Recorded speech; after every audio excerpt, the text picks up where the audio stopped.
Game of Thrones memes, Donald Trump favors cable news over HBO and is thus unlikely to tune in tonight when the show's final season commences. If he did, he might see a bit of himself in the show's ruthless but troubled holders and seekers of the Iron Throne. For one, they're now dealing with an open border overrun with undocumented immigrant zombies. But most of all, they find that even absolute power comes with limits. To put it mildly, the president is frustrated with America's immigration system. So are most people. It's a big reason why he's in the Oval Office. But asylum seekers continue to show up in bigger and bigger numbers at the southern U.S. border. Despite his extraordinary measures to try and add more barriers and get tough policies like separating children from their parents or forcing families to remain in Mexico while their asylum cases are pending, there's nowhere to house them, and the legal system struggles to process them. This week he took his rage out with the Washington equivalent of a King's Landing wildfire bomb. He sacked Homeland Security Secretary Kirstjen Nielsen, pulled the permanent nomination of acting Immigration and Customs Enforcement head Ronald Vitiello, removed Secret Service Chief Randolph Texalis and is considering firing U.S.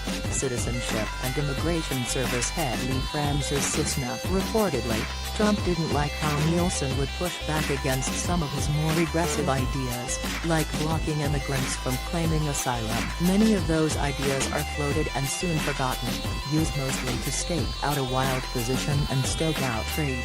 Trump has proposed several times to close down the entire Mexican border, without following through. CNN and the New York Times reported Friday that Trump told the head of Customs and Border Protection, Kevin Cullinan, to block asylum seekers from entering the country, and promised Cullinan a pardon if he were prosecuted for breaking immigration law. But it might have been a joke. And then there was the sanctuary cities plot, a cross between wild outrage stoking, joke and clever political strategy worthy of Throne's Littlefinger. On Thursday, The Washington Post reported that Trump was considering depositing detained immigrants in the districts of his political enemies such as House Speaker Nancy Pelosi as a kind of punishment for backing sanctuary jurisdictions where local law enforcement refuses to cooperate with federal immigration authorities. You want 'em, you got 'em, essentially. Except the idea had been rejected twice by the Department of Homeland Security,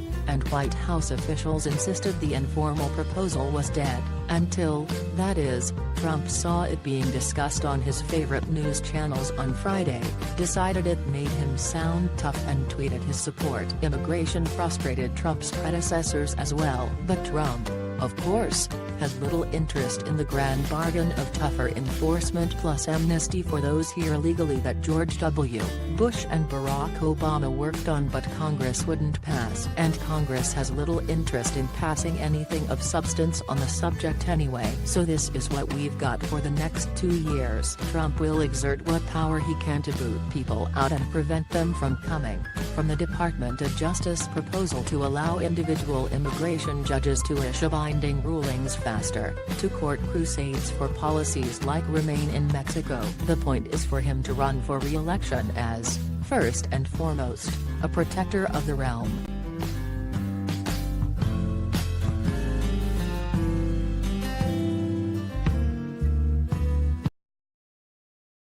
You